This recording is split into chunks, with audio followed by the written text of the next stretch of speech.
Planning a fishing trip shouldn't feel like a full-time job. With FishingBooker.com, you can find and book the perfect fishing trip within minutes. FishingBooker.com connects you with trusted fishing captains around the world.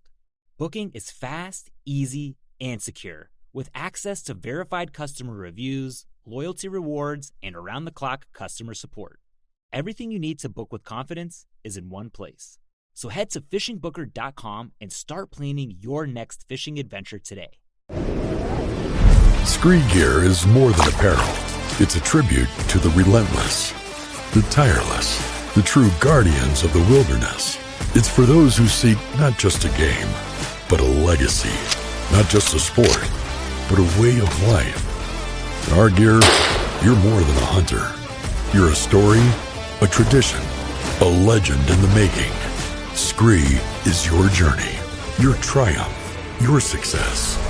Join the working man revolution. Success awaits.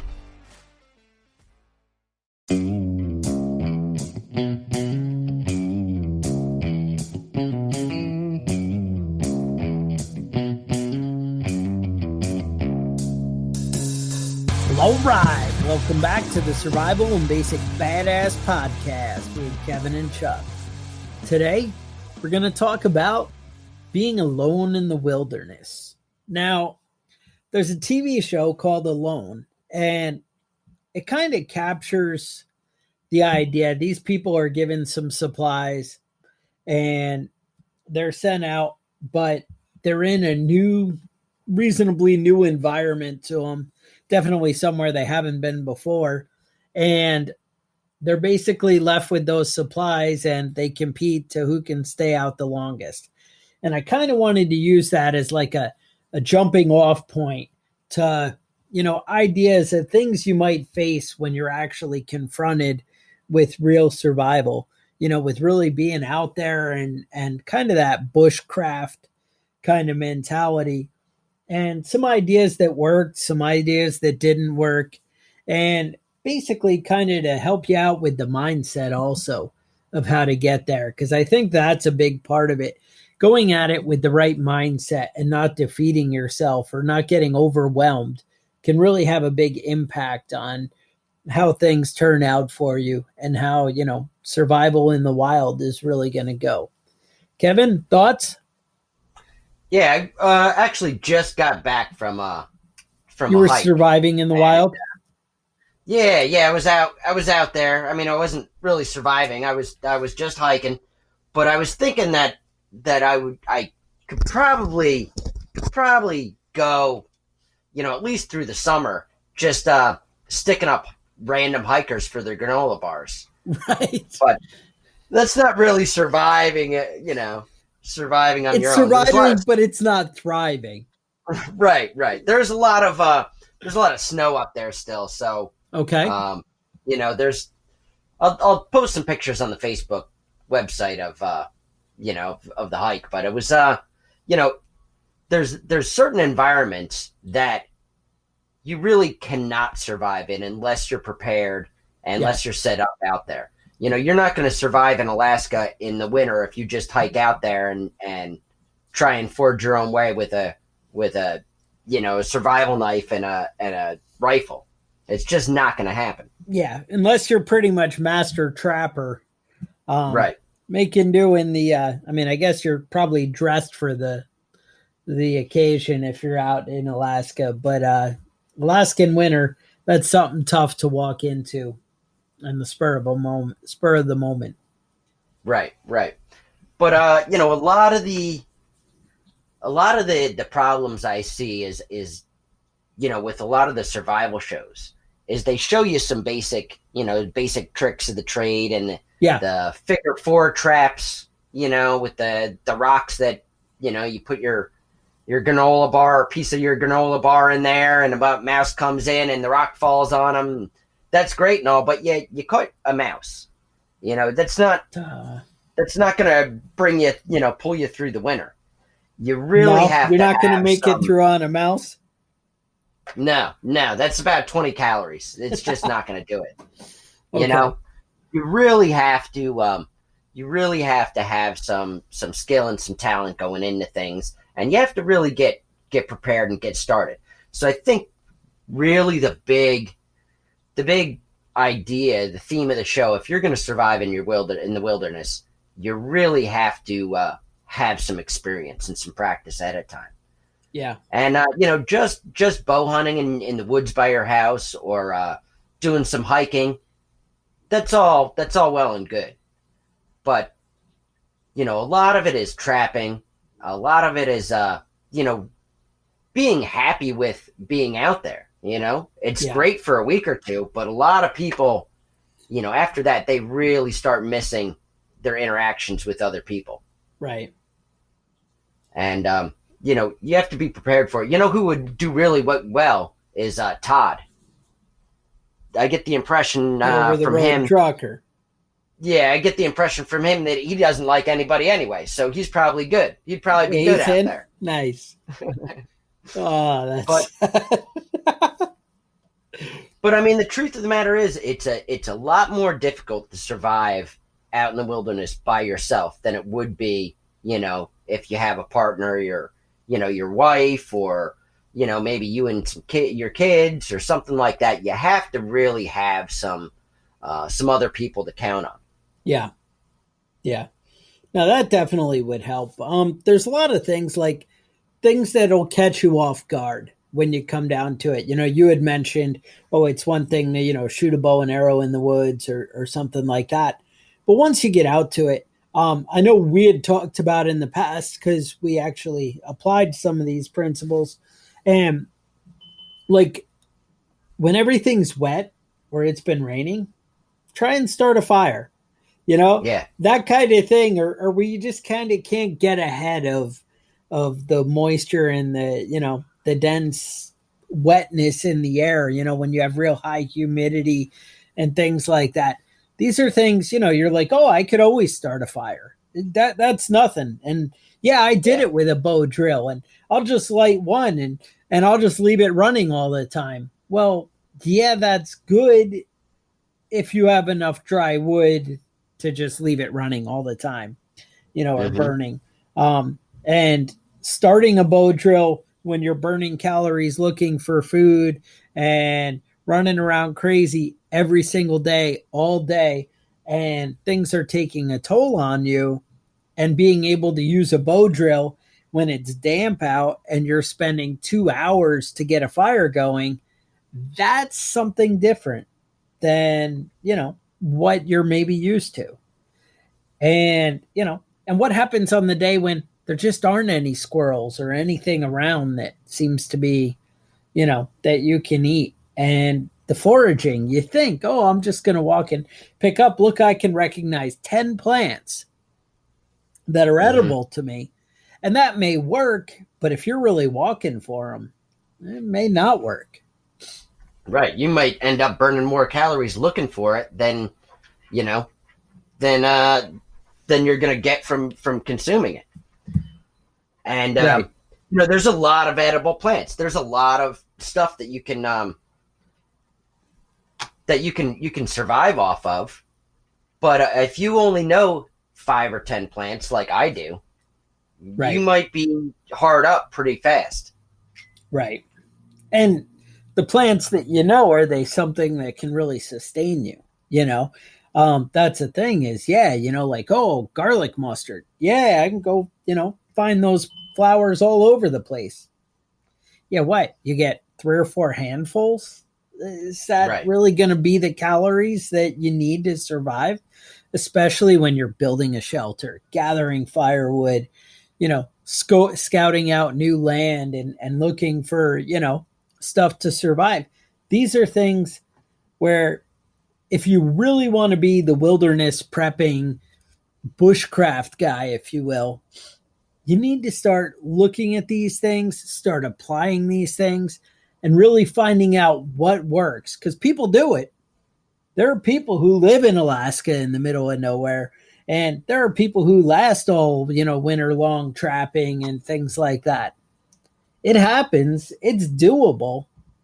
But if you think you're just going to walk into it, it's something you really need to practice and apply. One of the things that I found surprising was maybe not the first season, but the second season of this show alone, they actually took people who were like teaching military wilderness survival, SEER in the Air Force, that search, evade, resist, whatever, escape, evade, whatever. But that kind of thing. And, people who are teaching edible plant survival classes and people who are running bushcraft camps. These are the guys who are the go-to, the ones where you're like, well, they would be fine. I don't know if I know all that. And they're people who are practicing those skills and are out there. And then when they're thrown in this environment, a lot of them are really thrown. One of the things I found not so surprising, but disturbing, I guess, is that in my mind, I was like 7 days is kind of the mark where, that 300 calories a day that you're eating is going to start to really take a toll on your mental and, right. cognitive abilities. When you start to really fall apart, that's when you cut yourself with the knife, or the slip of the axe, or you fall down the hill because of a stupid decision, or you do something and you fall in the lake that's 30 degrees and now you can't get, back on top of it. These are the kind of things. And like having a go-to fire, or having your supplies, set somewhere that they're going to last and you can count on. These are things that are really going to start to matter. So I don't know, between the show and life, and what are some of the mistakes that you kind of see playing out, Kevin? Well, I see a lot of people are able to get meat. Say you catch 3 fish in a day. Okay. And then you don't catch anything for a week.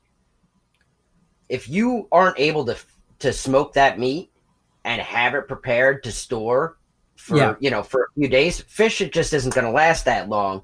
And it's the same thing with venison. It's the same thing with anything, moose, anything that you catch.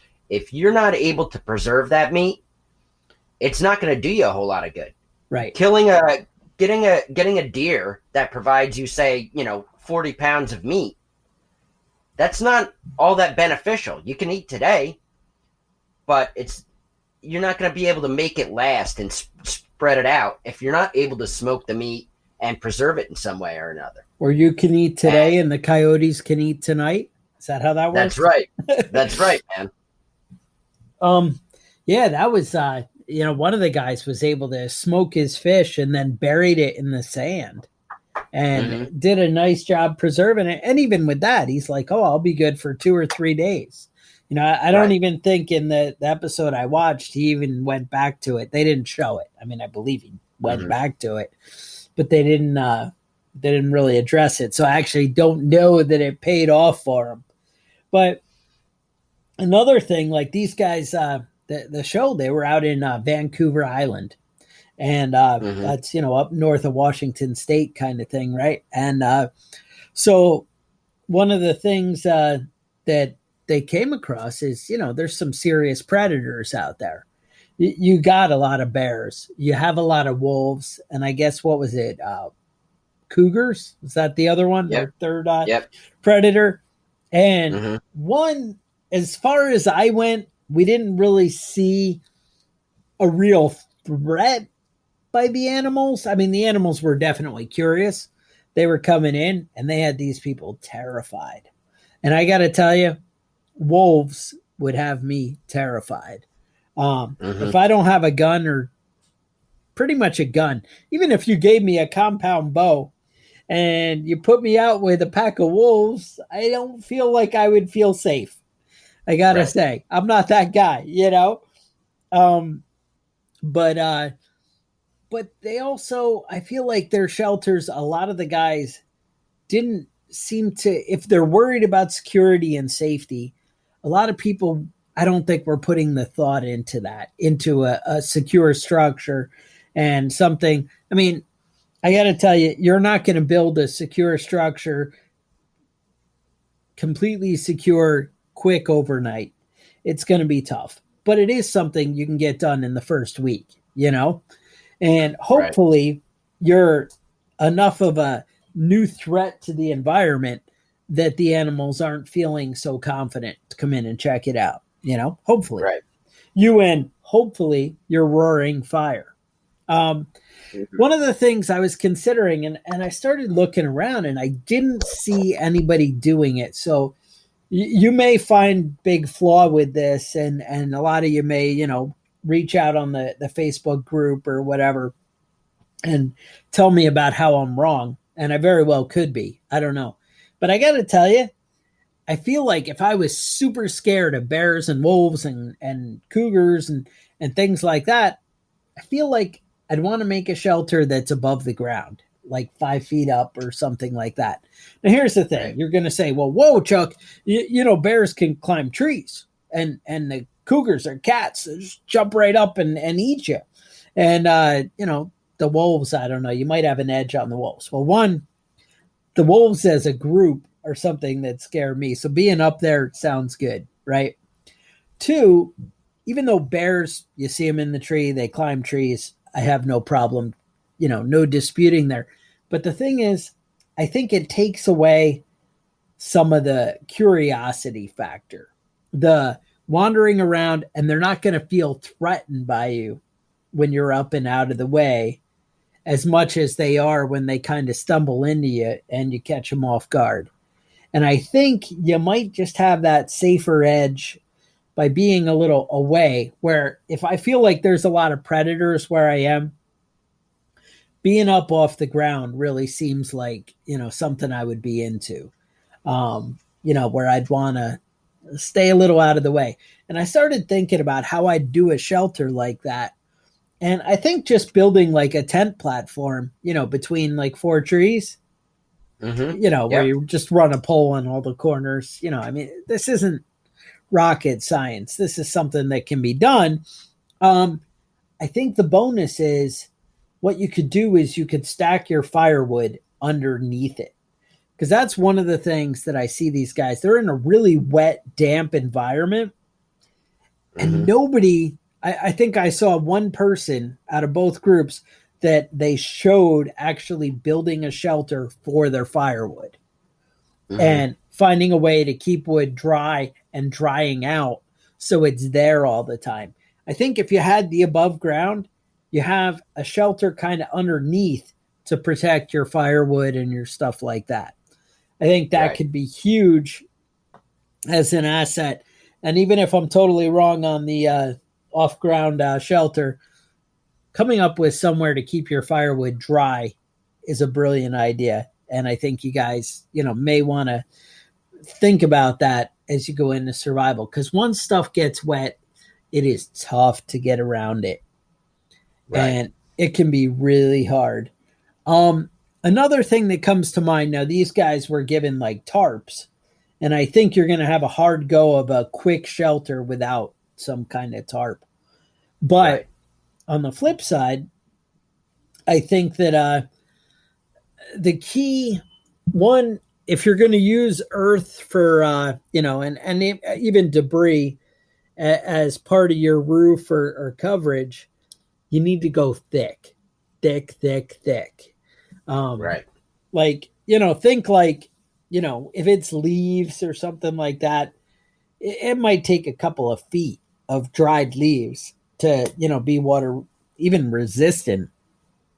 Now, another thing you've seen people think of how we do roofs in society. Think about how you lay shingles down. You can use things like ferns or pine branches, or, they have the thatch roofs and things like that. But think about how they lay it from one to the next.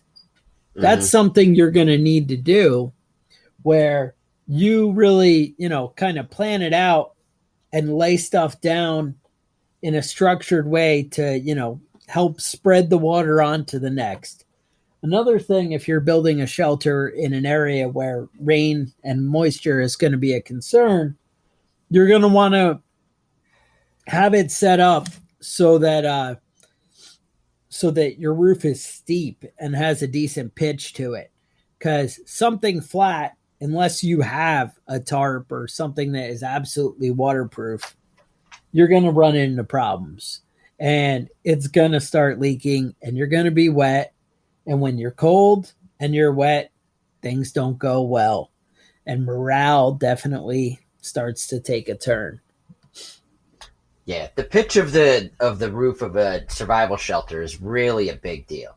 You want everything to run away, and you don't want it to run down right next to your shelter where it runs back in. Yes, where you're at. So you really want to be conscientious of where the water's going when it's raining. Especially during the big downpours, and that happens. Yeah.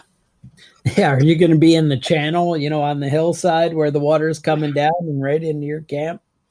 That's something, you need to be aware of. In the Boy Scouts, we used to dig the trenches. But it can't just be a straight trench. It's got to be a trench with a little drainage, depending upon the volume of, waterfall that you're looking at getting, obviously. But, right. Kind of be aware of that and be aware of what laying in wet is going to do to you.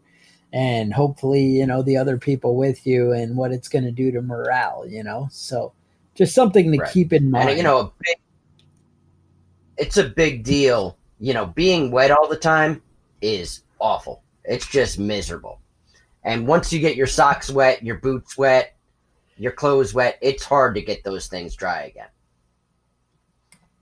Now, another thing that really struck me is these guys are supposed to be like survival experts, nature experts, people who really understand the wild and out there.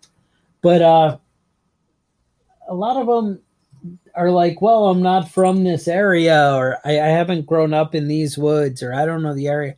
Well, if you're going on a survival show and they're going to dump you in the middle of nowhere, then maybe do a little research quick on what kind of plants grow in that area. And the thing is, it's not just, hey, I'm going on a survival show. It's, hey, I'm a prepper. I'm going on a hunting trip in northern Montana, and that's not somewhere I'm used to or I'm from. Do a little research before you go. I know we talked about we did water survival and that kind of thing. And, when you're going on these journeys, do a little research about where you're going. It's called prepping. It's preparing for what may come. You should know the edible plants where you live. And when you're going to spend time somewhere, you should know the edible plants there. You should know, what kind of things might come up, what kind of dangers, you might be presented to. Just like, hey, I'm going to New Orleans or something. I'm not. I'm just telling a story here. If I'm going to New Orleans, what do I need to know about people who might kind of grab my wallet out of my pocket, or people who come up to you and kind of hustle you like crazy, and how they're always kind of trying to get over on you or, take advantage? Well, these are the kind of things you look into before you go and you plan. Hey, I can't carry a handgun there maybe. So what can I carry? What are good ways to defend myself or be prepared when I'm walking into an environment like that? These are the things you need to look at in advance, that you really need to kind of understand. And that's what being a prepper is. And when you're, exposing yourself to a new environment, it's up to you as a responsible adult to understand what the world, brings and what you're going to be exposed to and how you might handle whatever situation might come up. Yeah, I think a lot of us rely on our skills that we've learned in our local area. And that's great. That's important stuff. 9 times out of 10, you're in your local area. Yes. But the fact of the matter is, living in upstate New York is not at all the same as living in Patagonia. It's not the same as living in California, Arizona, or whatever, right? Huge differences in survival skills. And, it's important. I feel like one of the most important things to do as a prepper is to be aware of where you can get food locally, what plants you can eat in the woods by your house, or what what things that you can use. But anytime you're traveling, you need to think about that. You're leaving all your knowledge behind because it's not going to apply to this new place. Right. Now, again, I mean, all the practice and time that you've put in and growing up and your life experiences are definitely going to increase by far the number of things that you're going to recognize, knowing how to snare squirrels or something. These things are going to apply to a huge amount of situations, but, apply a few more as you go to new areas. You're knowing how to snare a squirrel in a tree might not apply when you're in the desert, right. But then again, knowing how to use a snare, there probably are some desert animals that you could kind of figure out, ways to do it. But knowing what you can eat and what you can't eat in that area, that's going to matter. And it all comes into play. And that was one of the things that I really found shocking was on that show, was that none of the guys that I saw were using snares. And they made a big point in, I think, the beginning of the second season. They didn't mention it in the first, about how they're, obligated to follow local laws and all that, hunting laws and stuff like that. But I did some quick research, and it appears, what I read on the internet, and we all know that the internet is the absolute authority and never can be disputed. So it said that snaring rabbits and stuff was legal even without a hunting license in Vancouver. So I'm not really sure why that wasn't a thing. Mm-hmm. I feel like that's the lazy man way. I know what you were talking about, of being able, the figure 4 traps kind of thing. But knowing how to snare and utilize things available to you, I got to tell you, if you put some time in and you learn and you set a lot of traps, knowing how to trap can be a huge asset to keeping your belly full with minimal effort. Now, I agree, right, you can't eat just meat, and you got to know how to store it. But if you have one more thing of, I'm going to have snare meat coming in at least every third day, then, because you're setting 10 traps, then going out fishing and whatever and things like that, you might be able to put together a steady diet of different things that'll, add and allow you to thrive, basically.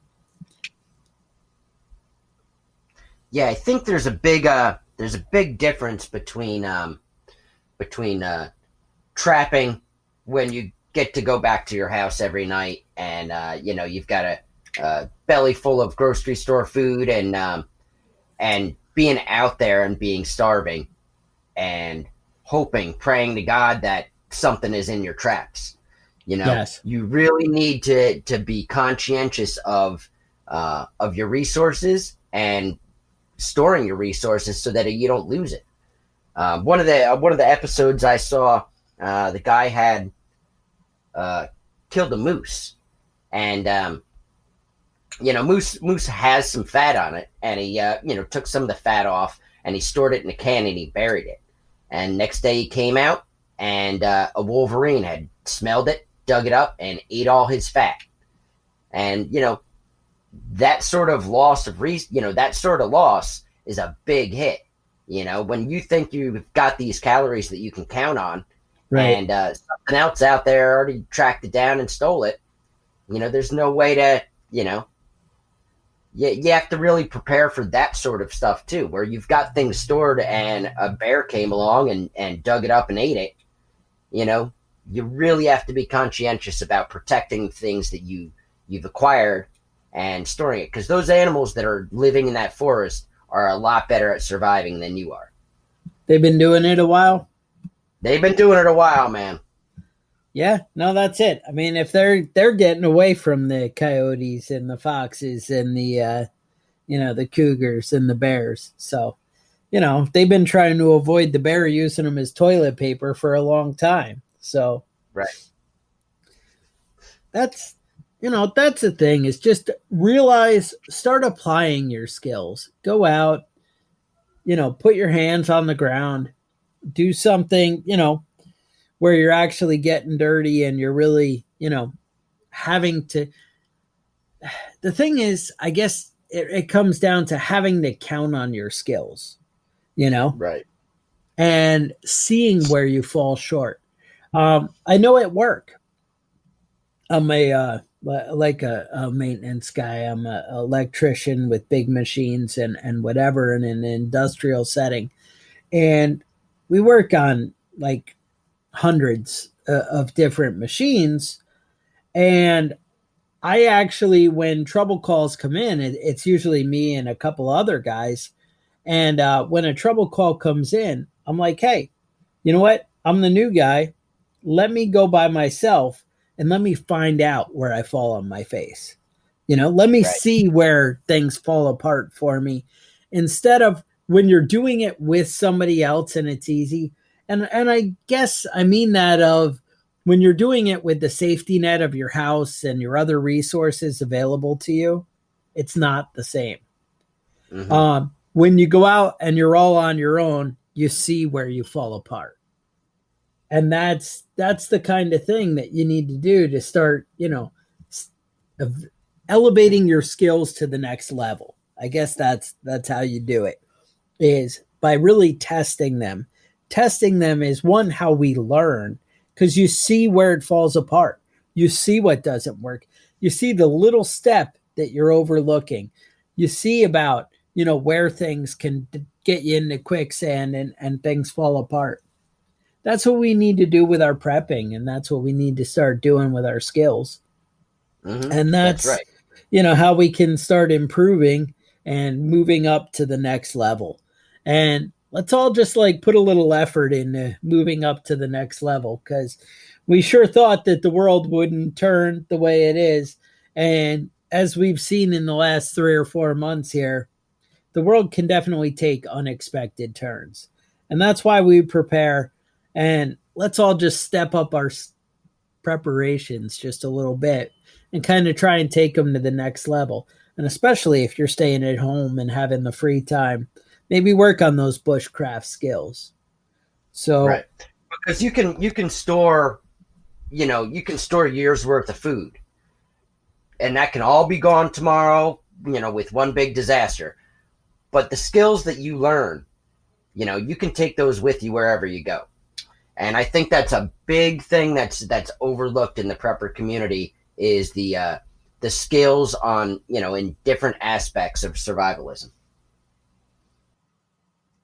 No, that sounds like where we need to be. So with that, stay safe, and we will talk to you guys next week. The Survival and Basic Badass Podcast is a proud member of the Self-Defense Radio Network.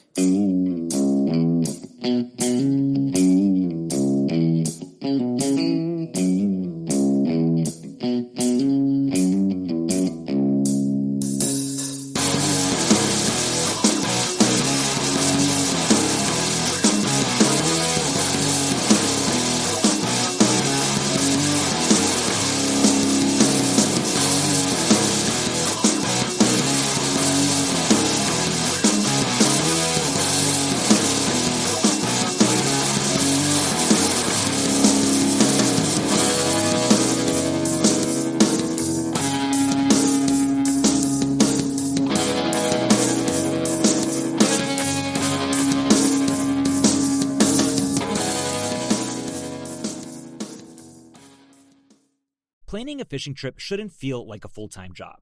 With FishingBooker.com, you can find and book the perfect fishing trip within minutes.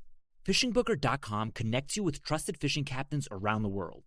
Booking is fast, easy, and secure, with access to verified customer reviews, loyalty rewards, and around-the-clock customer support.